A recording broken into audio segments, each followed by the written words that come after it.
Well, I'll get going. And if anyone trails in, we could always catch them back up. So thank you all for coming. And then again, that allows me 2 more times to be able to say it. What we thought was really important was to talk about the governor's regulations, the emergency regulations, what they are and what they aren't. And a lot of this is, there's a lot of confusion, and we want to be the ones disseminating the information and be there. And there's a request at the back end that first and foremost, I know, see the Park West folks, thank you for coming. Okay, so if you're, I will lead in. Okay, can you hear me better? All right, thank you. Does it go any louder? Okay, I'll just try to speak up a little bit. How about that? All right, sounds good. So right. So who is here from a corporation like Park West? Anyone else? Wonderful. Okay, so you're obviously dealing with a lot of different HOAs. And so the goal here is to, share information and be a source of information as you're working with your various HOAs. And so raise your hand if you're here from an HOA, from a board or a member association. Thank you very much for coming. It's very meaningful that you all are here, because what we do want to do is we want to reach out and visit with a number of the HOAs, but get different information out there. We've heard everything from turn off the water, water once a week. If you're residential, rip out your lawn. Those are all inaccurate. And so what we do know, and we're going to talk about today, is that we truly are in severe drought conditions. And we do, as a community, we need to continue to do the right thing. There's really a thank you. Our community has done a phenomenal job of responding to droughts in the past and also just being a partner. And that's really what we're looking for. So an acre foot of water, 325,851 gallons. So our total water demand in 2003 was 103,000 acre feet. This past year was about 60,000 acre feet. We have significantly reduced our water demand. And it's been a number of factors. One, our customers are just doing a wonderful job of continuing to be water conscious and putting in low flow fixtures, et cetera. That's just our neighbors doing the right thing, and we're very grateful to it and grateful to them for it. Our agricultural community is a special part of this community, and we have programs that we've gotten significant grants, $4 million from the federal government to help our growers reduce their demands by being more efficient, whether that's replacing, we have a crop swap program where we're helping to replace what they're growing, grapes, et cetera, to be more water efficient, but it's also technology and putting technology in your hands. And that's, what we're listening for today is what else could we do? And so we created My Water Tracker. It's a little app. You can check your usage on your phone. We got invited to the White House to show that off. Little old Rancho, California Water District. That's these amazing people over here. And these amazing folks over here are the ones that bring that to you. So there's a lot of really good thoughts, but it's also, we need to respond. The USBR 2 weeks ago said that we're going to reduce demands off the Colorado River by 2 to 4 million acre feet. To give context, what does that mean? Metropolitan Water, which imports water all into Southern California, 30 million people, they sold last year about 1.3 million acre feet. 1.3 million acre feet compared to an annual reduction off the Colorado of 2 to 4 million acre feet. It's significant. And so we're making investments on our side, and this is the last of the introduction, to make sure that we do have that water available during these drought conditions. So we're doing everything we can. We're working with the federal government to get significant funding to expand our storage facilities in order to have water available. But nevertheless, we need to curtail. And so we're here today to talk specifically about, governor's emergency regulations and what that specifically means and what it doesn't. And so the reason why we invited you here is to talk about really the HOAs and how the water restrictions truly do impact the homeowners associations. And so if you're a commercial, industrial, institutional, so that commercial entity, you have to take out in time your non-functional turf. And so we're going to define today what that specifically means. And, Jason will joke that if it's only, you only walk on it when your gardener's cutting the grass, that would probably be non-functional turf. For HOAs, it's the same thing. But if you're using that landscaping for community benefits and for recreation, that landscaping can stay. That really is part of the community. And if we irrigate it with recycled water, we're actually converting one HOA over right now to recycled water. Those regulations do not apply. And so what we want to do is answer questions, but we also want to give you the tools to walk back to your communities and say, okay, we understand better what it is. And as you still have questions, we want to be that source to be able to answer those questions over time. And so we have a good partnership. The last thing I'll say is we did a survey recently in terms of what does the community understand about the water restrictions and how do they view Rancho, California? And it said two things. One, we're doing well, but we need to continue to have good outreach because there's going to be continued confusion, particularly as we have information coming on the nightly news, et cetera. And then two, we have a very high favorability rating amongst the community, roughly 90%. And we want to maintain that. As we go through these troubling times, we want to be the service provider that's really there to support. And so with that, I thank you for all coming. We're recording this so it's available for others that can attend today. And we have presentations, so about an hour's worth of information, but please do interrupt as we go as you have specific questions. And this is really intended to be an interactive process. So thank you.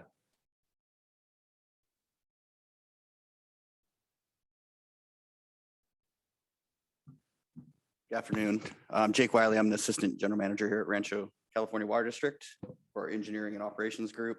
I'm going to run through fairly quickly today, but I wanted to take you through the water supply situation. And I know you're all here for answers. This just kind of sets, where does Rancho Water get its water? What is the actual situation both locally and at the state level? So just wanted to run through that with you quickly. Like Rob said, if you have any questions, feel free to interrupt me. Let's see if I can get this thing to move. There we go. So, hey, first, just where does Rancho waters come from? The actual molecules, where do we get our water? Key source for us, and I'll kind of point as we go around here, native groundwater. We draw from the aquifer right underneath us, mostly in the Paba Valley. That's our most productive aquifer. It's our cheapest source of supply, our best source of supply, and obviously we can control it, right? It sits right underneath our service area. The groundwater is recharged through Vail Lake, partially through Vail Lake, also through rainfall and natural occurring events. But Vail Lake and the groundwater basin are basically tied together as a source for us. We also reclaim water. We have a wastewater treatment plant just right up the road. We use every single drop from that wastewater plant to irrigate HOAs, to irrigate golf courses, landscape, all different kinds of uses. The other two sources are imported. So we have treated import. That's the stuff we take from Metropolitan. Rob mentioned Metropolitan Water District. We buy water from Metropolitan, it goes straight into the pipe. That's our import treated water. We also buy raw water, which is cheaper than the treated water, and we put that in the ground as well and draw it out of our from our wells into our system. So that's our portfolio, and I'm going to show you a little pie chart here, and kind of breaks down into two separate things I'm going to talk about here. So you've got about 60% of your supply, which is the blue and the orange. That's your import water, both the raw and the treated. And then you've got about 40% native groundwater and recycled. So I'm going to start with the situation on the import side, and that's really the stuff we're bringing in from Colorado, from up north through Metropolitan. So these are the sources, and I'll kind of point these to the two main ones for us: the State Water Project, which brings water from up north, Lake Shasta, Oroville, through the Bay Delta, and down into Southern California. If you've driven up the 5 freeway, you kind of weave through in Central California. You see the big aqueduct as it parallels the freeway there. Also from Colorado River. So Lake Mead, Lake Powell, those feed the Colorado River aqueduct, brings it from the east, and those actually both feed Rancho water. So we're connected to both of those sources, which is actually really important, especially right now. And I'll get into that a little bit more later. So just stepping back a little bit, the drought situation, and you can kind of see the areas where water is being delivered from, the upper Colorado here and up here from up north and through the Central Valley. This was actually the drought monitor condition back in late March. And so you can see a lot of red there, a lot of severe drought. It hasn't gotten better. This is more current as of a couple of weeks ago. You can see almost the entire state in severe drought or worse. Same goes for the Colorado River Basin. So you have both sides that are in severe drought, a lot of red, a lot of severe exceptional drought areas on the Colorado side as well. Why is that important? Well, how we fill our reservoirs, the major state and local reservoirs, is through runoff, both through rain, snow, up in the Sierras and the Colorado Basin. And so as that runoff comes, as the snow melts, that's gathered in our reservoirs and our groundwater basins and replenishes our supply. So I'm going to start in the Colorado River Basin. This is the last 2 years. And so you can see the blue here, that's your normal snowpack. Doesn't look too bad, right? You got 94%. That's actually come down a little bit. I think right now it's about 92% of normal. But there's kind of a discrepancy there because we were already so dry. You have this number, which is actually your runoff compared to normal. So if soil conditions are so dry, it's got to saturate first before you get the runoff. So you're actually about 30% below normal. And that's been the case for the last couple of years. So this is a couple of years now running that we've been low. This is actually the good news side of the story. So just get ready. And so here kind of shows the runoff. This is the anticipated forecast for 2022, which you can see well below average, right about 10 million acre feet is normal, coming through Powell. Again, Powell feeds Lake Mead and then on to Southern California and others. But you can see the real issue is it's the prior 3 years, 2020, 2021, 2022, 2021 in particular, really well below normal for runoff and supply coming from or into those lakes, refilling those lakes. And this is kind of the longer stretch, the condition. So you can see here, identify here at the start of basically a 22-year period. And you can see this is Lake Mead water levels dropping by about 150 feet, a little more than 150 feet. And that's as of May. So it continues to drop. And we've all seen the photos. I could show you some dire pictures and things like that, but you know what the big tub ring looks like. And but that's the numbers associated with about 150 feet. And if you know how big Lake Mead is, that's a lot of water. So how about on the other side? This is Northern California. Same kind of graph. If you remember back in December, if anybody traveled north, buried with snow, right? December was wet, snow in the Sierras. It was looking great. It ended right there. That was the last of it. Actually, January through March was the driest period on record. So from what was looking like a good water year, really, you can see peaked on January 17th, and now we're again well below normal. Right now, well, this was from late March, but 61% snowpack, runoff right about there, but again, 57%, so a little more than half normal. And you can see same kind of a graph. And here's the interesting part. So when this was forecast, the runoff forecast in January, it was here, and there's your current forecast. So obviously didn't anticipate January, February, and March being almost completely dry. So 2020, 21, 22, same story, all well below normal. Now this is the other side of the supply chain. So Metropolitan, who brings the water in from both sides, this has been really their response, and they've took a kind of a holistic approach at this thing. They're looking at, different agreements that they've got, taking withdrawals from there. They're really laying off the state water project. So what's coming from up north, there's what they call a 5% allocation. So really 5% of normal is what they're guaranteeing delivery of, along with some health and safety flows too, but really cutting off supplies from the north pretty dramatically. So that means they're going to supplement with the Colorado River. situation maybe a little bit better on that side. You see it's not good, but they've got some supply there. So they're bringing it from Colorado River. That's the good news, that we're connected to both, because anybody that's just on the state water project, they've actually been, and that's this one here, back in March, they were considering allocating water to portions of the state. They've done that. And you've probably heard that just north of us, 30, 40 minutes north of us and above. If you're just connected to the state water project, what's it, 1 day a week watering, they'll probably cover that later, but some pretty specific targeted reductions for people. So we're not under that yet, again, because we're on the Colorado River side, and our local storage is actually okay for now. It's, you know, it continues to drop as we continue to be dry, but that's where we're at. So that's MWD's response. That's kind of the state picture. Does anybody have any questions before I go to the local side?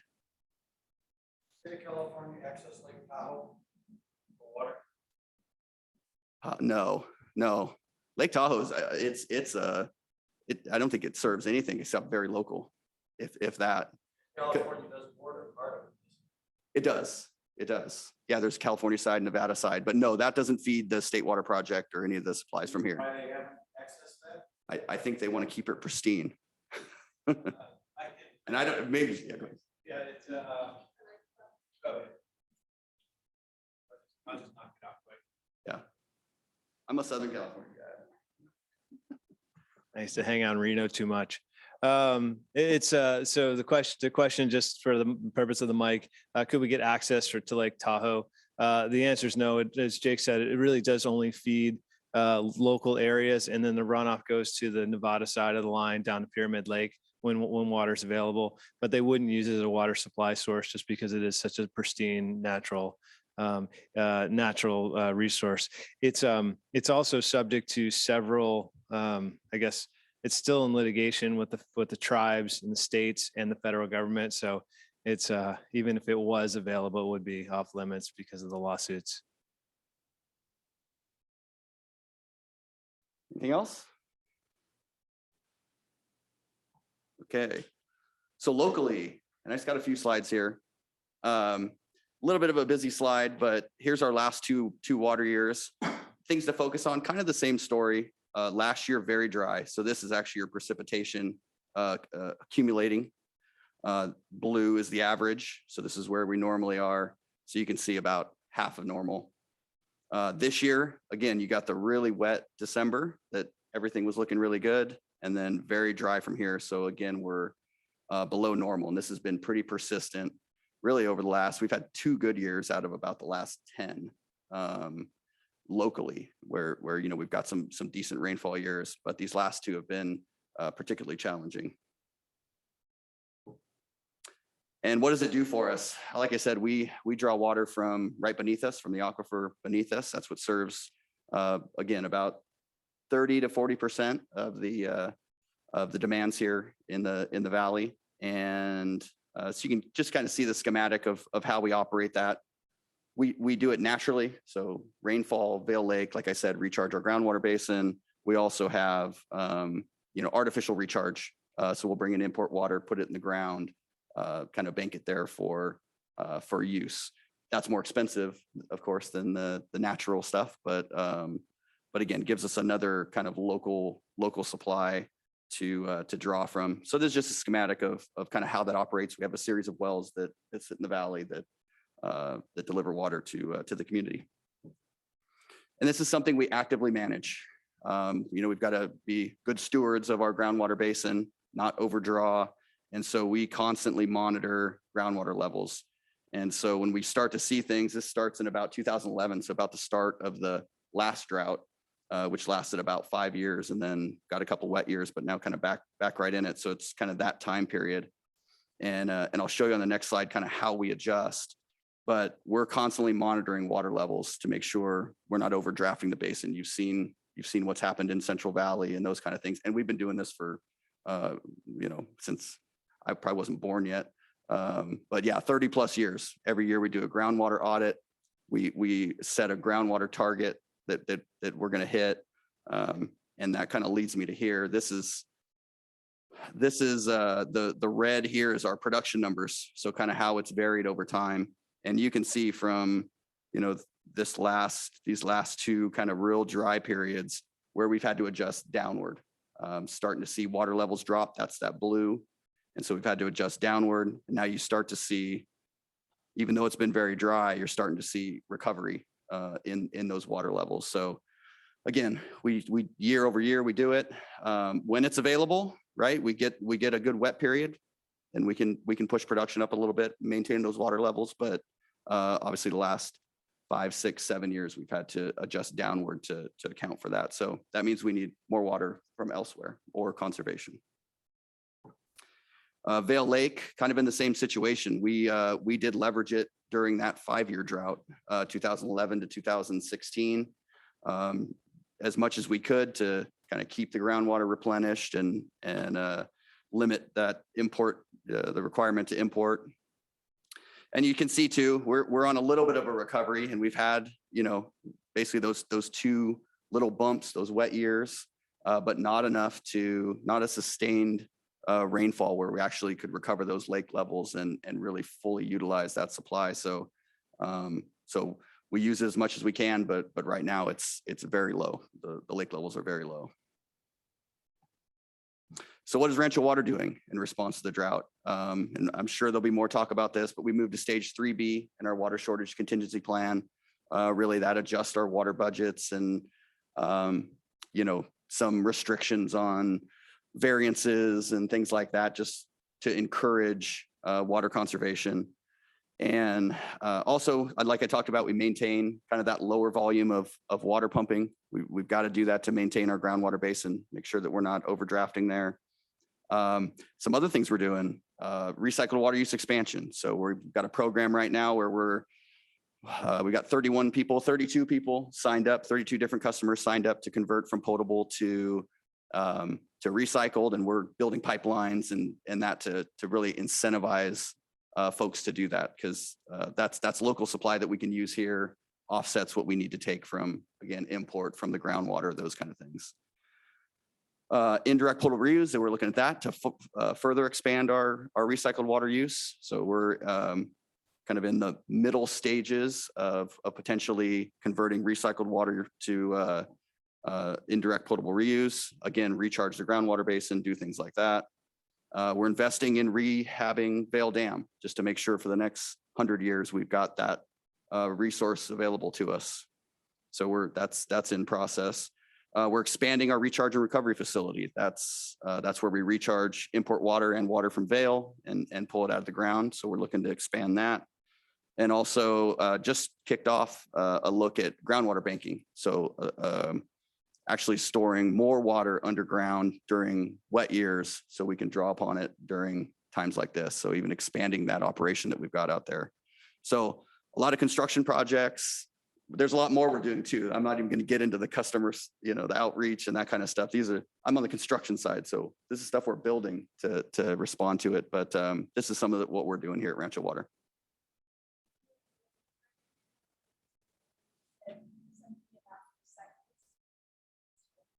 Well, we have Title 22 water, what we call right now. So we take our treatment plant, treats the water, and we use it for irrigation and those kind of uses.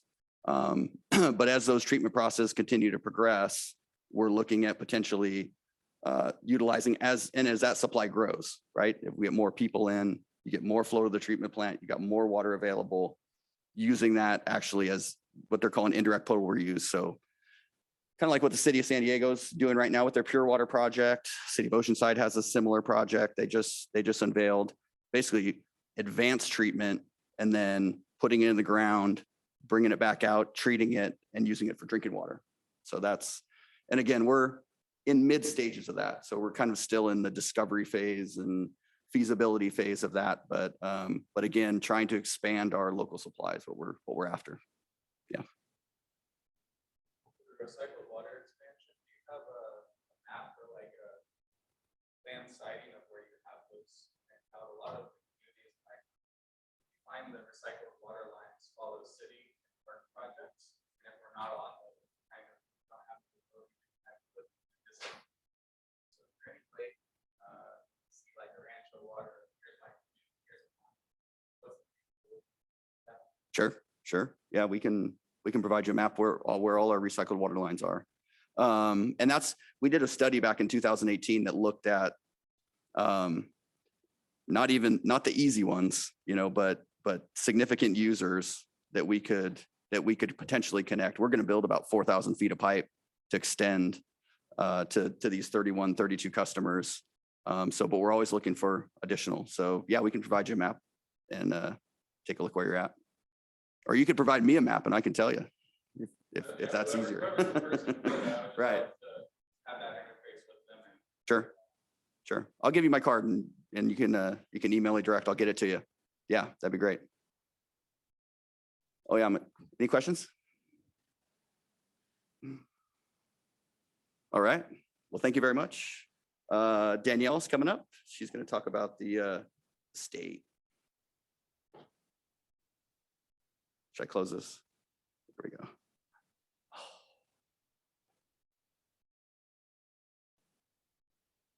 Hold on. You're here.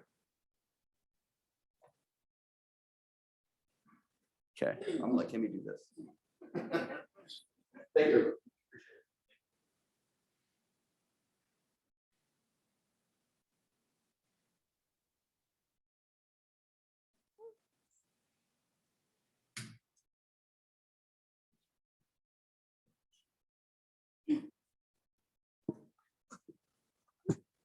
Good afternoon. I'm Danielle Coates. I am the Senior Government and Public Affairs Manager here at Rancho, California Water District. I'm trying to make this tall.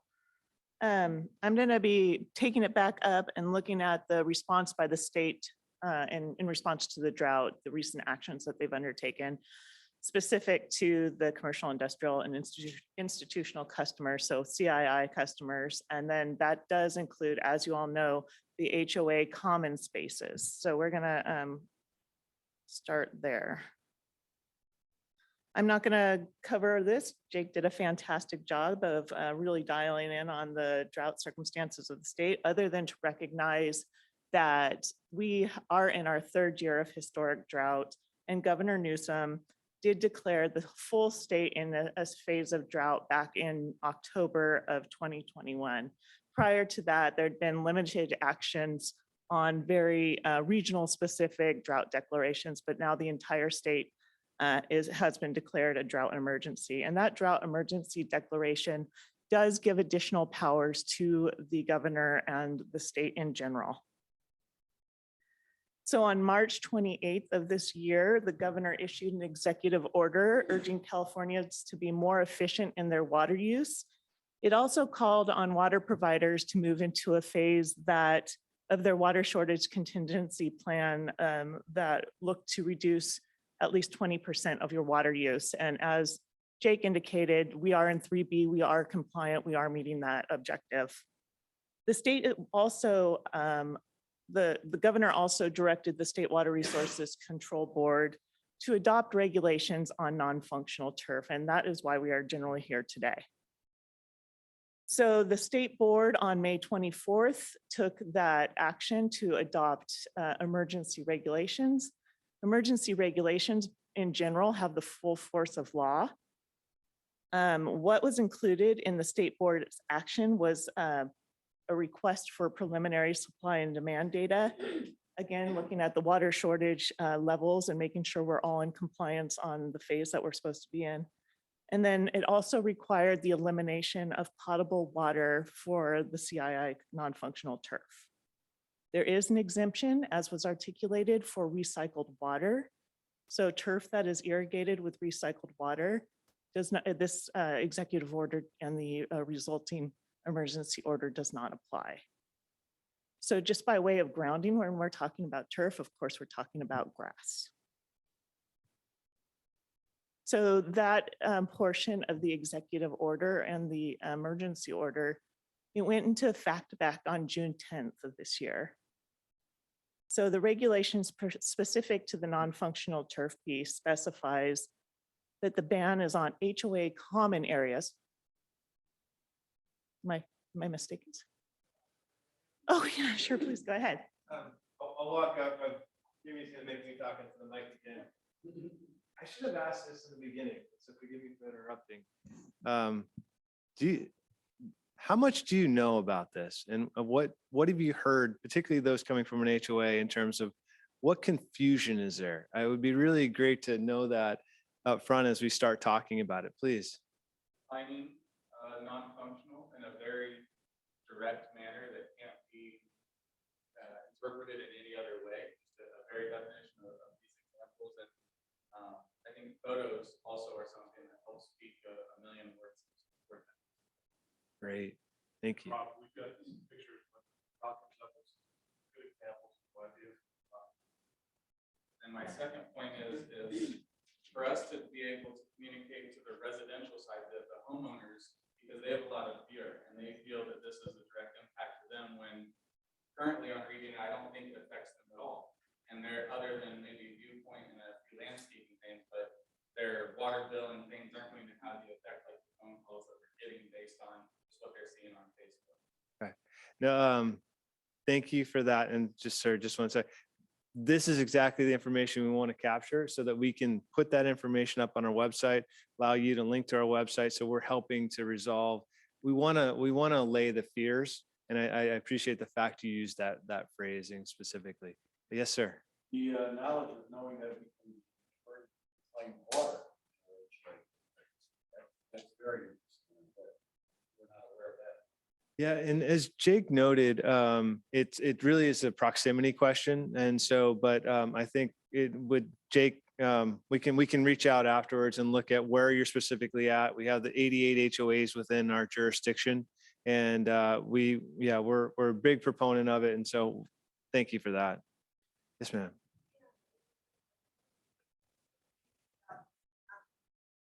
As far as recycled water, we have a large area. Trail, currently our state line are 30. So what we can do is maybe Jake at the back end, you can pull up a map of our pipelines, and so we can see proximity. And so pipeline is expensive, but as we're in close proximity, we fully value the idea of converting. So we can yes. Yeah, there's just some technical questions I'll have, but things regarding, if there's trees in a lawn, that's technically non-functional, but we still got to water the trees. How do we go about that? Perfect. And what Danielle hasn't shared is she's very modest. She's been the one that's been negotiating for our industry on behalf of this with the state. And so you wouldn't say that if I didn't say it. So there you go. All right. Any other preliminary questions? What's the cost to hook up to the reclaimed water? We have a line going right through our area. Varies a lot. That's just it. Yeah, it varies a lot.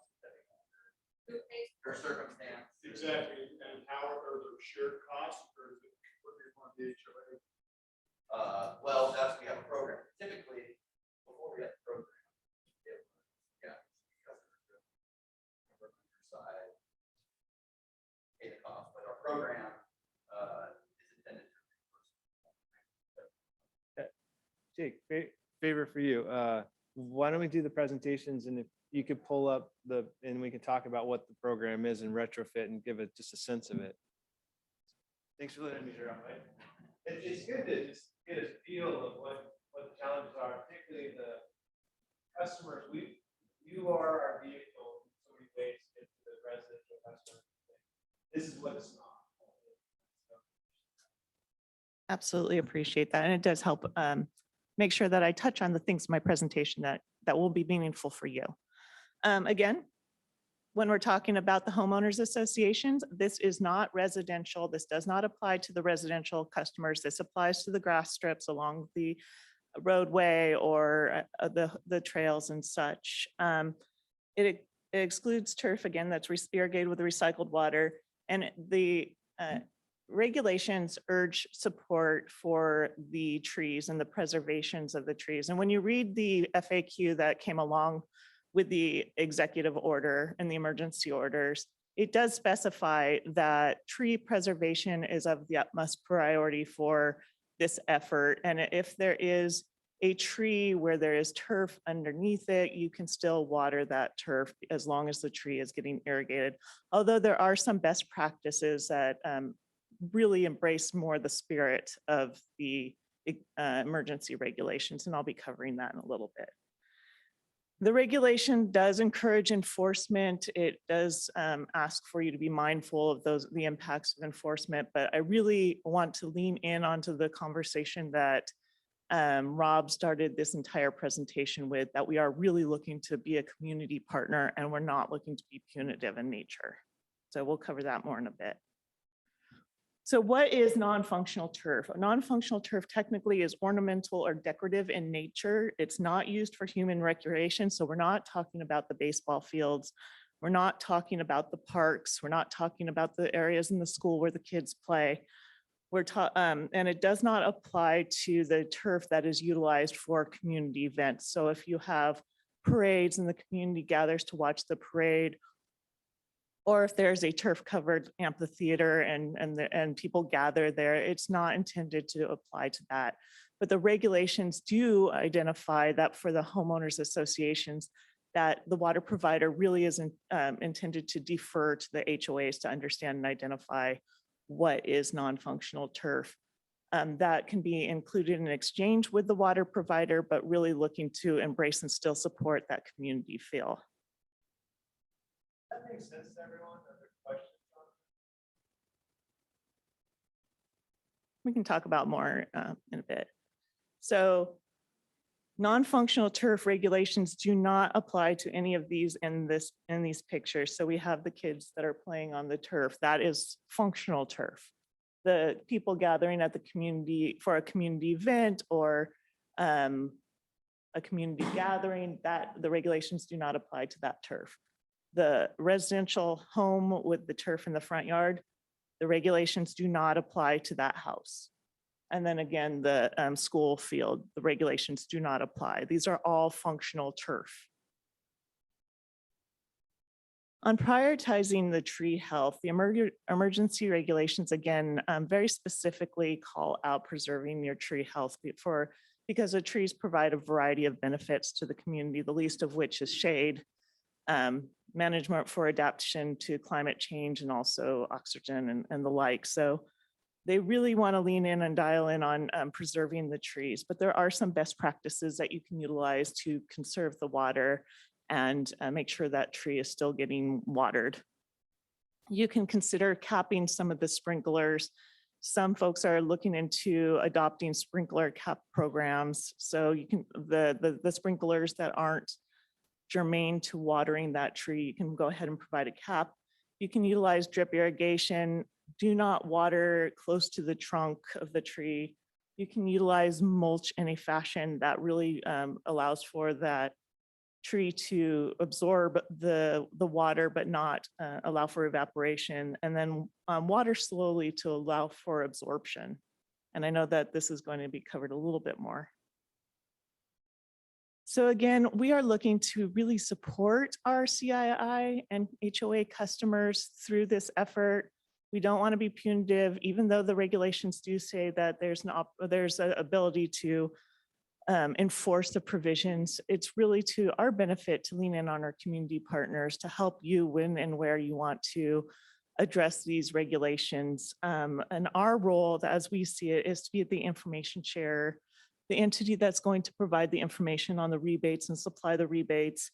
We want to share with you the best practices that we are learning about and that are emerging in the industry, and where feasible, connect you to the recycled water so you can still have the communities you want to have.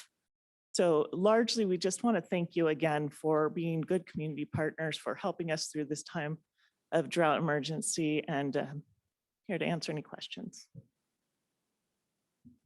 Thank you. Yes. So our area is going to be audited soon, or talk about fines and everything like that? It does speak to fines. There is a reporting structure as well. So a resident can report to the state board, and then the state board could reach back to the water provider to question their implementation of the regulations. But again, as long as we're embracing the spirit of the regs and really looking to help those that want to remove their turf or move in a more conservation-minded area, then I think we can justify what we're doing. But I don't believe we're looking to do specific site audits unless requested, but I'm leaning into actually the next presenter that will provide a little more in-depth discussion on that. Did that answer your question or okay?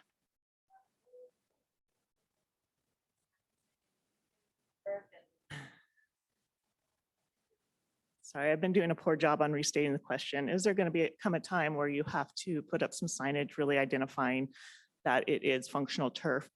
I don't, I don't believe so. I think we're all trying to do the best that we can in achieving the conservation and the being in response to the drought emergency orders. I think as we continue to be out in the community and as other water providers are out in the community, we can really have a broader understanding of what we're seeing. I think we'll probably look at some signage, not to that level, but really just understanding and the purple signage for the recycled water, that's really supportive and helpful. So I think leaning in on the broader opportunities to provide some discussion and some signage might be something that we can go towards, but not at this time. Any other questions? Yeah.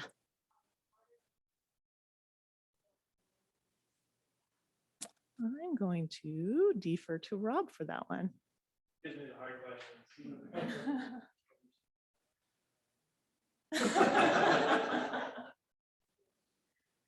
The answer is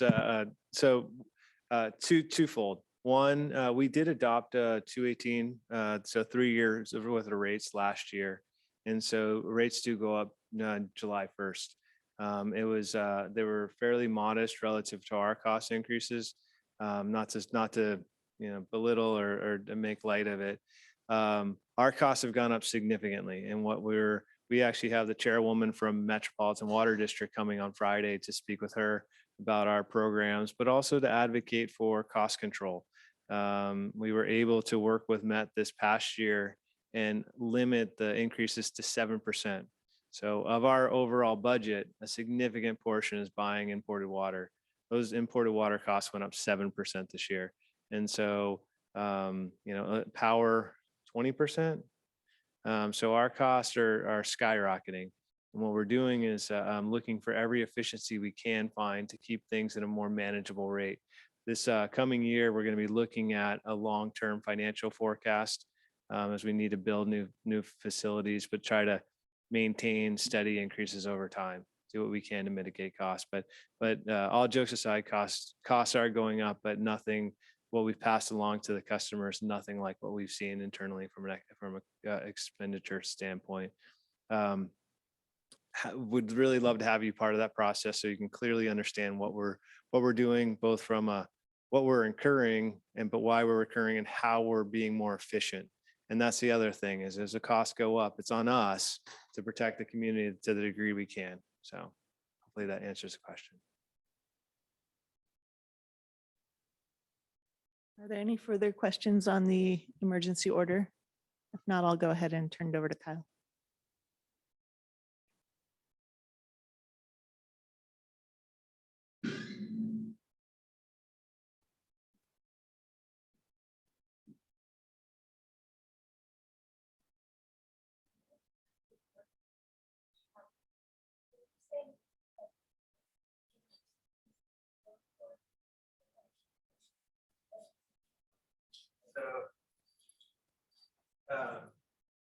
So just clarification. So our cost of buying water, we import roughly 75% of our water we import. And so we buy from the Metropolitan Water District of Southern California. So that's the water that Jake in his presentation said was coming down from Northern California, from the Colorado River. Those costs are going up by 7%. What was our water budget? 36 million for the total water purchases, something like that, out of $80 million. So that gives you a scale. Roughly half of our costs are just buying imported water. That went up 7%. Our cost, most of you live in our Rancho division, our cost went up 3.6% this year. And so that's our cost. I talked about power. Power is $8 million out of roughly $80 million operating, 10%. If we were a normal utility, and this is a brag, and I'm bragging on the team, those costs should be twice. They should be $16 million. Jake and his team have come up with the most innovative energy solutions. So we basically pump water certain times a day in order to avoid peak cost. As you drive around, we have solar on the building. Our solar at our treatment plant. And so we actually reduced our cost of wastewater treatment from an energy perspective. And so what's $8 million is going up 20% a year should be $16 million. Those are the really creative things that we're really proud to do. So long story short, our costs went up 3.6%. We're having massive external pressures from our providers, and that's what we're trying to mitigate by being smart operationally. So that just wanted to extend it a little bit further what I was referencing. It's so thank you for that. Any other questions? Anything else I can add? Awesome. Let me get this here. Welcome, everyone. My name is Kyle Jeffries, and I'm the Conservation and Water Budget Analyst here at Rancho Water. And I just wanted to first start off by recognizing and acknowledging the fact that we have some not bad news, but we talked about our water supply issues with Jake, and then we talked about these regulations. But I'm hoping that this portion of the presentation will provide you with a little bit of relief and some tools and resources for you moving forward. First thing I want to, let me click here, talk about though is why turf? So we talked about all these regulations, but why is the state honing in? Why are they concentrating on turf? And I think it's pretty evident, but if you don't know this, it's going to be a shocker to you, but turf uses a lot of water. It demands a lot of water.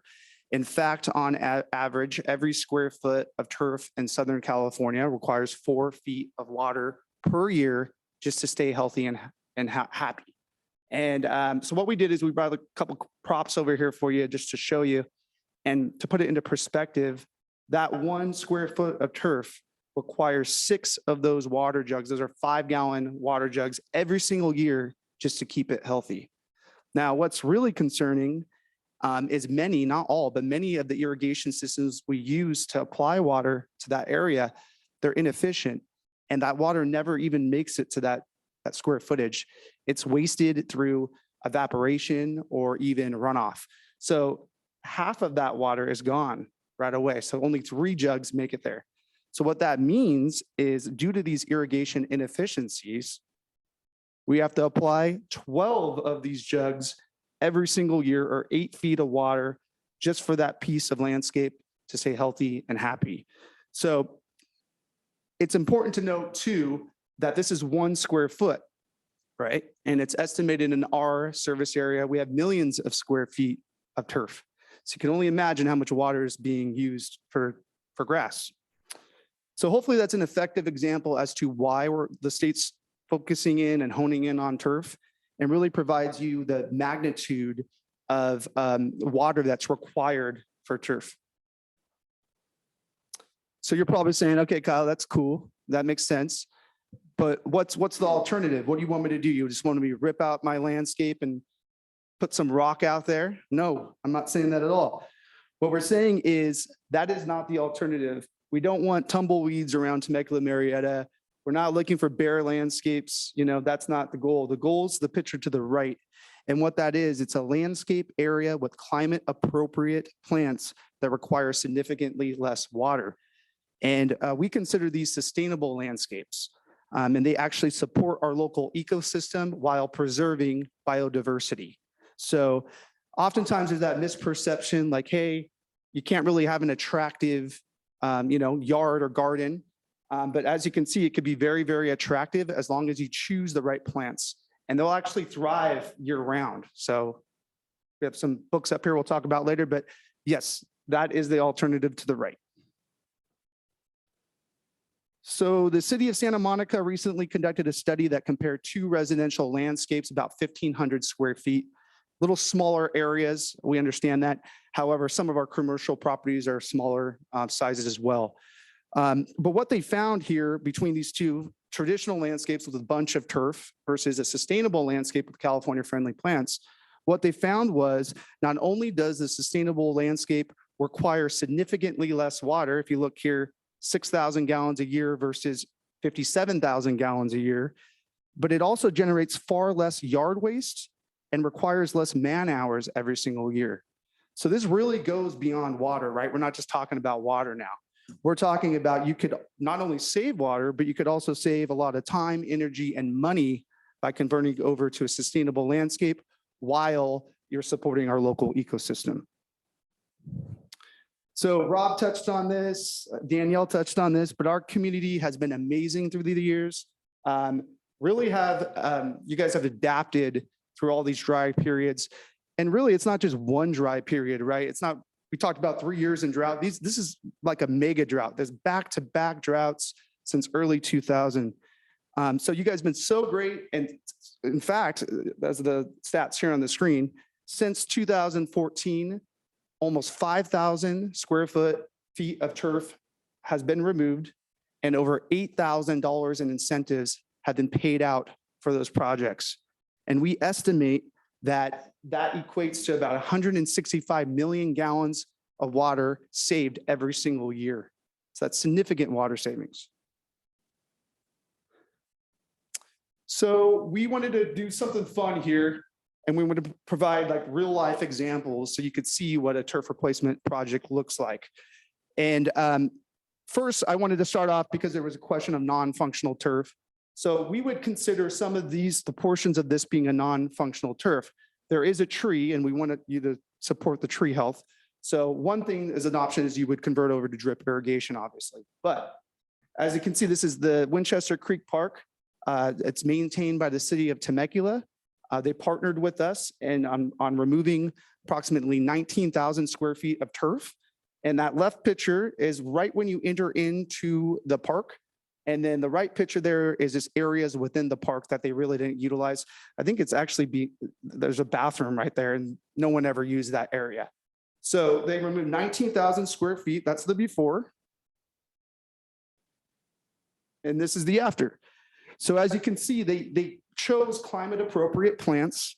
And this location here is expected to save over 650,000 gallons of water every single year.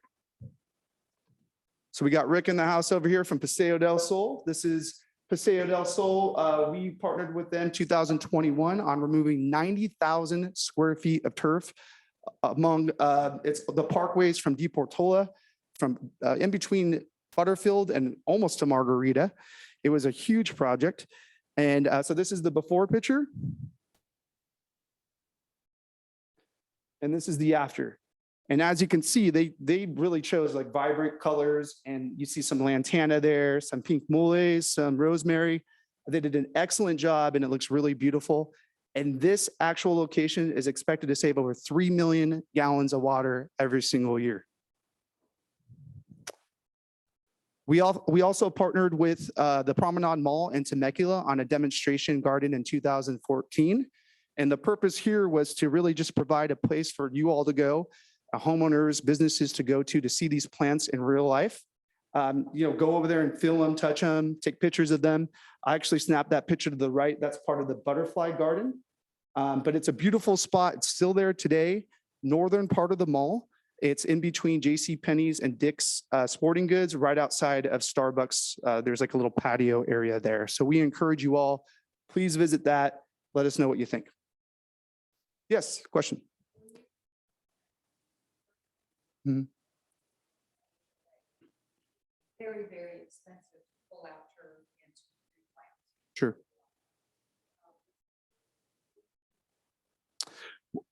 Sure. Sure.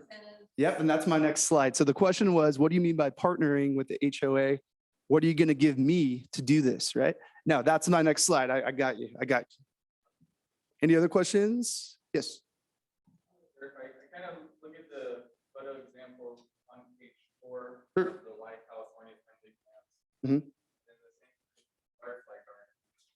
And then maybe it's just the eye of the beholder, but I look at kind of the real life examples, and they just look impactedly different Sure. on the volume, the color, and kind of, the butterfly plants look like a lot of plants, where these kind of look like one plant. Sure. Well, or the question was, why does the butterfly picture look amazing, but when I drive around town, it doesn't look as pretty? It's that was done in 2021. So that area is still being established. So it should be blossoming and being beautiful. It'll get to that point, but those were just done in 2021. So it won't. On that, if you drive down Depot, that picture is taken right after. Yeah. You should see it. Yep. Flowers are all blooming. It's really I love grass. Our guys did such a fabulous job. It's almost like, it looks as good as that one. It looks like. It looks like that. Those are baby plants. It took 8 months for it to blossom. Obviously, when you guys do this, timing is just really important. So you don't want to plan right now. It's too hot. Water needs a lot. Right now, people are stage. Yep. We've done miles of it. That's Yep. just not it. It just takes a few minutes for you. And Rick's going to actually present at our next meeting because he's so good. Our guys do such a great job. No, for sure. Absolutely. All right, so let's get into the good stuff, tools and resources. So we have a variety of tools and resources for you. We have things on the financial side of things, technical side of things, and educational materials. Starting with the financial side of things, turf replacement, exactly what you're talking about. You can get $2 to $3 a square foot to remove your turf, depending on what type of customer you are. It's available. On-site recycled water program. So we're talking about two different things here. We're working internally. We received grants from the government on an internal recycled water program, but Metropolitan Water District also has their own recycled water program. But either way, if you're interested, we do have on one of these papers up here, and it's going to be on my next slide. You just could go in and fill out an interest form, and then that'll come to me, and then we will respond and let you know if that area is within the proximity of one of the recycled water main lines. Landscape equipment variety. I'll be here all day if I start talking about landscape equipment, but weather-based irrigation controllers. We also offer sprinkler nozzles, technical assistance, My Water Tracker, by far the most useful tool we offer. It's completely free. You just log into your account and you can see your hourly water usage and make sure you're staying under your budget. Free landscape evaluations, like we spoke of earlier. It doesn't matter how much turf you remove. If you have an inefficient irrigation system, you're going to waste water no matter what.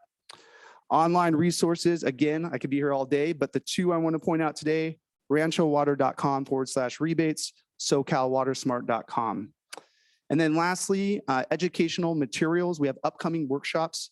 We have workshops throughout the year, but one I want to highlight is the tree health during drought. That one should probably be sometime in August or September. We're still booking it, so keep an eye out on that one, but it will be in person, and you can learn about how to maintain your health for trees or tree health. Written materials. This whole table right here, we have landscape guidebooks, we have a list of nurseries, we have rebate information, we have the mall brochures, everything up here. If you're listening online, feel free to reach out to me or just go on ranchowater.com/WUE. And then lastly, we created what we call the Pathway to Water Savings for HOA and commercial customers. And this again is a super helpful, how do I apply for the most popular rebate and how do I receive that money back? That'll walk you through the steps. So we definitely recommend you all take a look at that.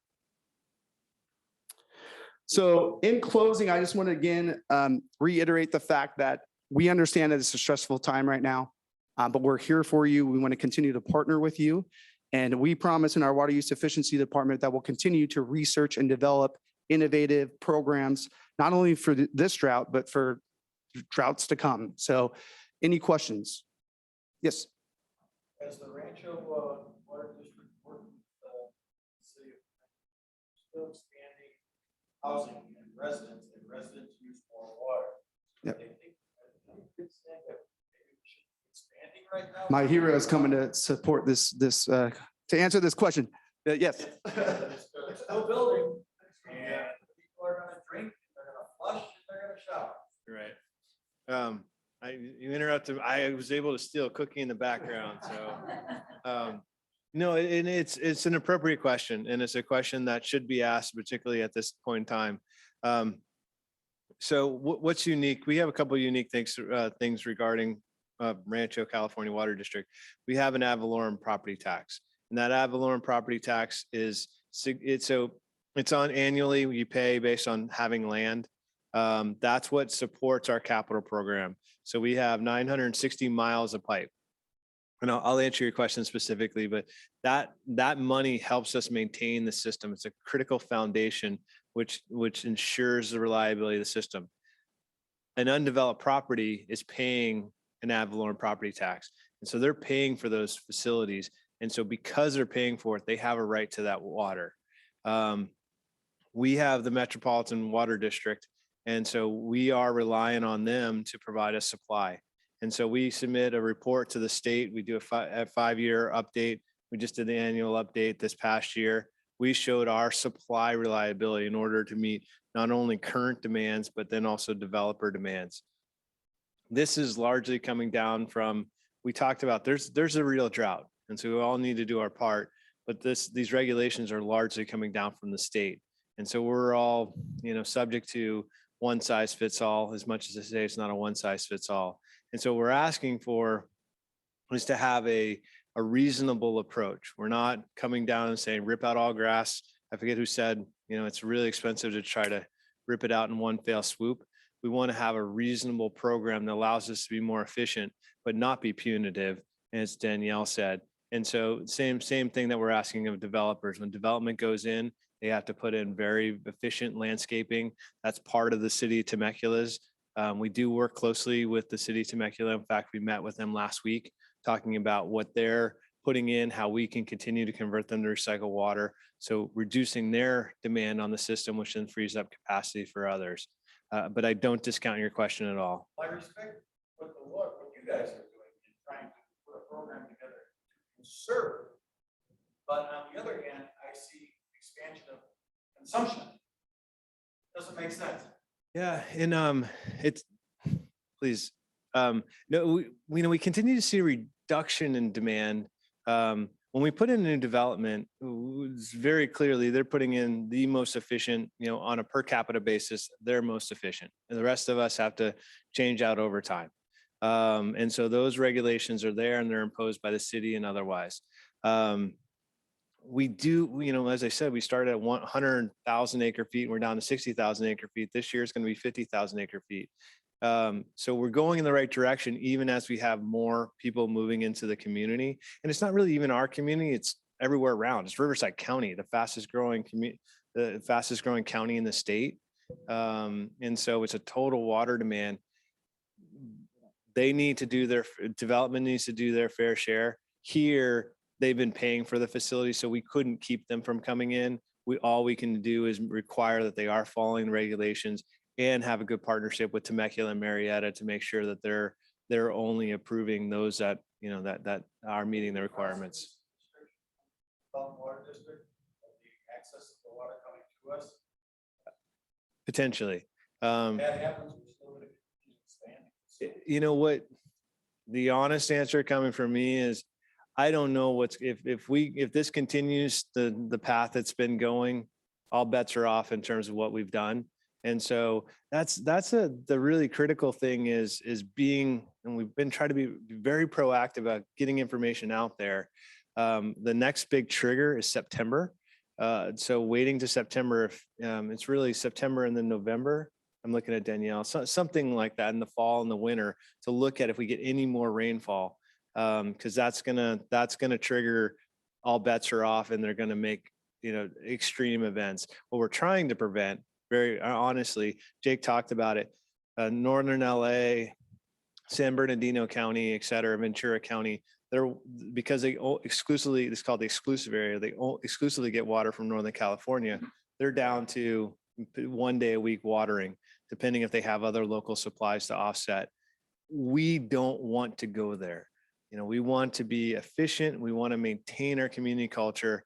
And so that's what we're trying to do and continue to communicate at the state level. We're not Santa Rosa. We're not in the same condition. We've invested so much. This metropolitan had 3 years of water supply and storage. Why? Because this community and the other members of Met have invested.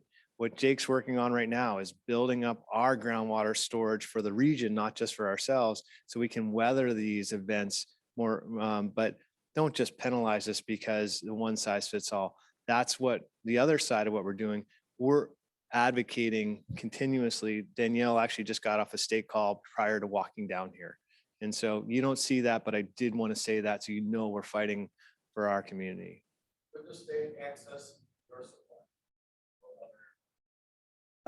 No, what they did do is they restricted so there's an allocation of water from Northern California. So 500 miles south, something like that.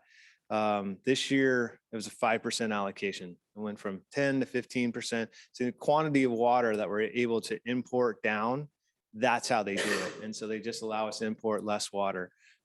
Even though say 5% of a normal year allocation, they are providing water, about 300,000 acre feet of water to that northern area in order to just make sure that there's health and safety. You can't not have water and still have a community at all. And so but that's how they would do it. So it's really any area that would benefit from Sacramento and American River water. They're also putting restrictions on agriculture, and that's sort of the smarter things we can do. Again, I'll say it because Carol Lee, I'll channel our board president. Agriculture is very much a part of our community. It's what we all benefit from, and our customers have been extremely efficient. We are a benchmark of the best in class, and there's some that aren't the best in class. And so, can we partner with some of those growers up in Northern California that do utilize State Water Project and become more efficient? And so those are the other programs that we're working on as an industry. So trying to, I'm not the person to rationalize non-rational thoughts. So I'll say that with a smile. Sorry, Danielle. I know it was mentioned about the $3 per square foot. Yeah. removal. What is that? Yes. So homeowners is $2 right now, and then commercial or HOAs are typically the $2 as well, but then public agencies is $3. But hopefully that will increase. Yes. Yeah.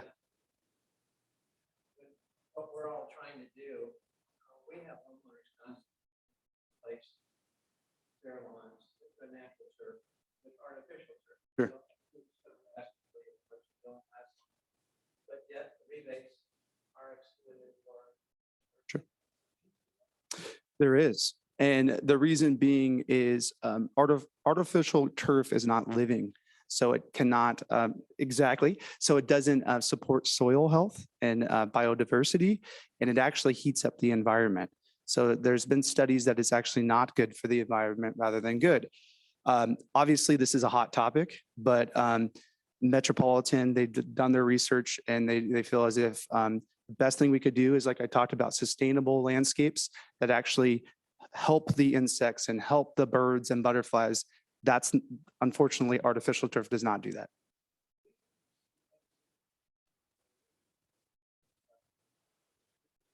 Yep. Yep. But the board, we get these questions. Why can't we get the rebate on our, doesn't take any time, no one? Yep. I think that's a great idea. And Kimmy is working on a letter right now, and Danielle, and we're going to be sending it to Paseo del Sol, but we're going to talk about putting it on our website, like maybe a frequently asked question section where you could just have residents go there. Yep. That's on one of your slides that you're on level 3. What's the timeline for you guys to consider level 4? What kind of changes are there between level 4 and Yeah, sure. That's they would be the fall timeframe and it would have come from the state. And so the 3B, 3A, 3C, it's kind of confusing because each agency has their own terminology. And so really it's level 2 from the state. And so we're basically meeting the requirement that is to reduce water demands by 10 to 20%. We've implemented all of the technical side. What we haven't done is implemented the rate side where there's a punitive factor in there. And so we don't want to go there unless we have to. But it would be the fall timeframe that if the state were to go to level 3, then that's what it would be. I actually had a specific conversation with State Water Resource Control Board, the attorney that worked on the regulations and said, just conjecture, if you will, what might come next. We could get to residential non-functional turf. That would be a whole nother level. It's important to say when we talk about total water in the state of California, 10% is for domestic use. It's for residential, commercial, et cetera. 40% for ag, 50% for the environment. And so it's only a small percentage in the total reduction.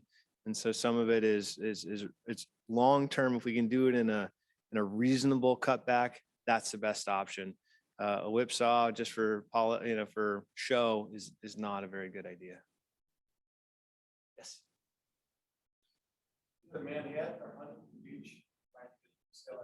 Huntington Beach. Are there any moves so that we can get desalinization along the East Coast to eliminate them drawing from the source? So It takes 4 years to get a plant up. yeah, you're an optimist.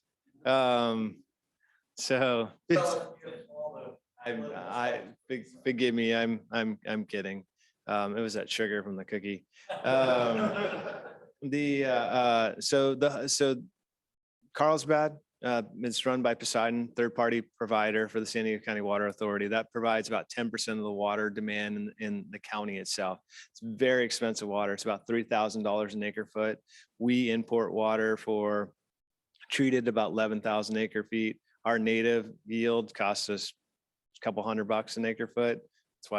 That's why we love it. If we only had more, we did do a rain dance every single night.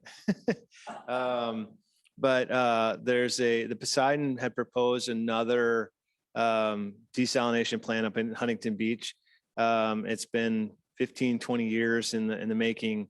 The State Coastal Commission the board just voted to reject their application, their permit just about a month ago. And that may be the final nail in the coffin on that project. The two reasons they gave for that were one, environmental. They said the intakes could impact the microbiology, et cetera. But the second was cost. And so, but if you have no water, costs are going to elevate anyway. There's another project in Doheny, so in Dana Point, and that's being led by the South Coast Water District.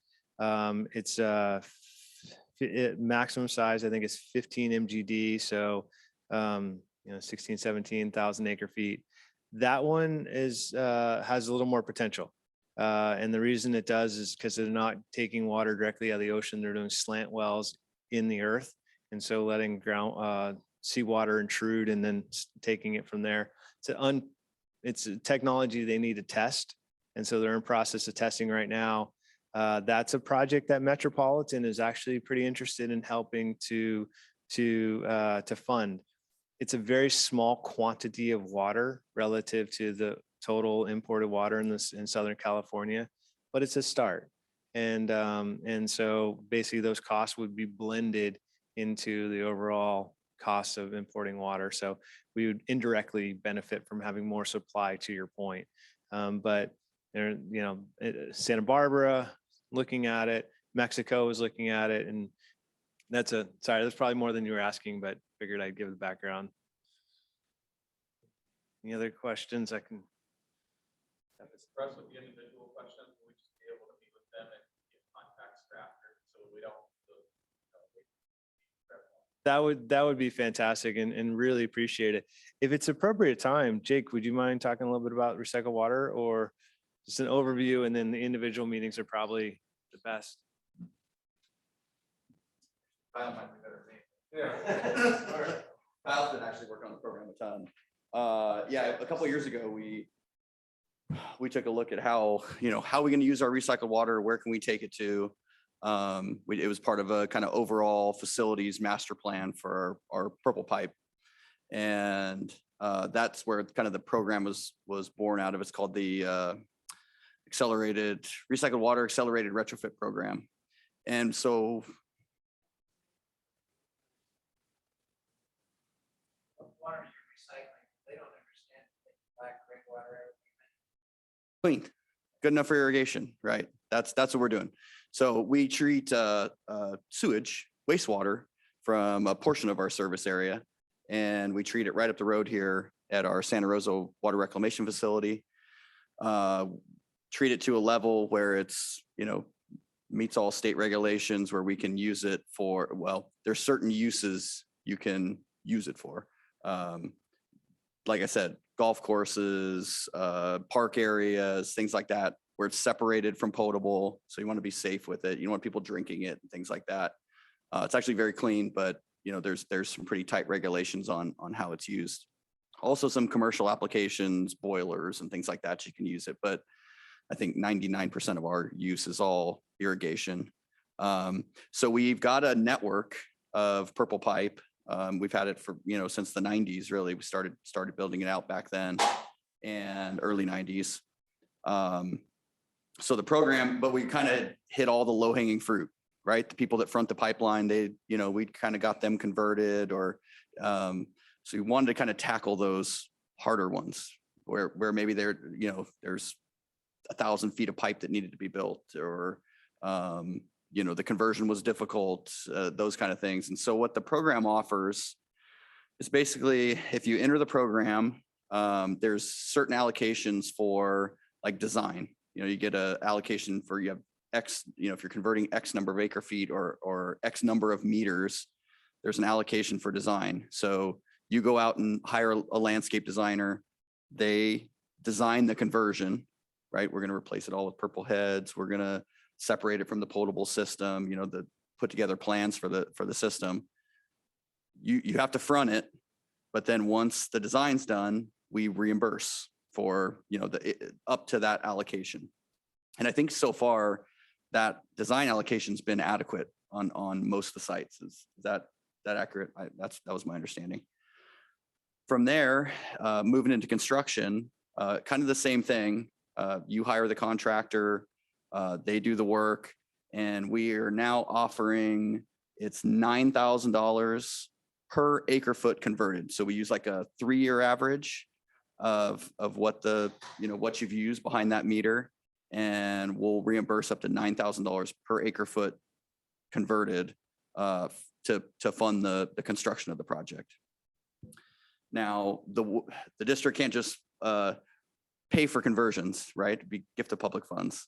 So the way the program works is you do the conversion, right? We reimburse you, and you go into the program, depending on which division you're in, Rancho or Santa Rosa, you get you're based on a special rate. So we basically discount your potable rate by 5%. So you're paying 95% of the potable rate while you're on the recycled water for a certain duration, 7 years, 10 years. And then once basically the program's paid back, now you're just on recycled water. Now which is what, 50, 60% of the potable rate, if that. So anyways, encouraging people to get on recycled water, long-term savings, sustainable for the district, affordable for the district, and also for the community. Also gets you out of these kind of situations where, if you're on recycled water, you're exempt. Go ahead and water your lawn. Functional, non-functional, whatever you like. That's exempt from these programs. So that's kind of the basic outline. Again, there's certain uses and there's certain areas where we can't serve recycled water. So we would have to look at your site kind of individually. Sounds like they could fill out an interest card, and then you could. Kyle's great at doing that research and getting back to you on, and it would probably come through us too, to take a look at to see if that's a viable option for you. The other thing is too, you can just convert, right? Some people have decided to do that where you go, hey, I just want to convert my site. I'll pay for it and I want the recycled rate right now. That's of course always available as well. So we're doing what we can to get the purple pipe to you. Any questions on the program? That's the point, that if you convert with this program, even though you don't get the benefit, the full benefit of the discounted reclaimed water price, you get all the water. Yes.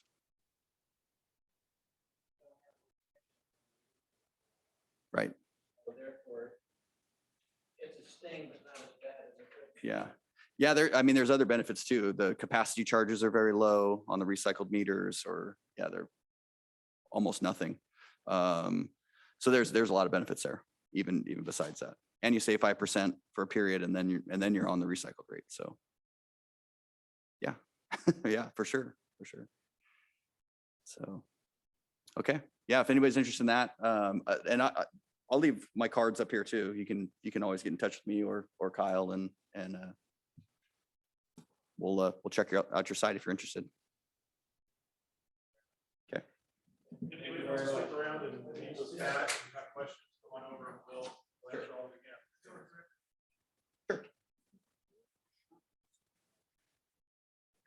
Yes. Is that fairway? Fairway, yeah. Let you know as well, if you're interested in a presentation by our staff, we're available to come out and give presentations to your residents. Just give us a call. We'll set that up. Yes. You can contact me. Yeah. I don't have- you can contact Jake. He can send it over to me. Yep.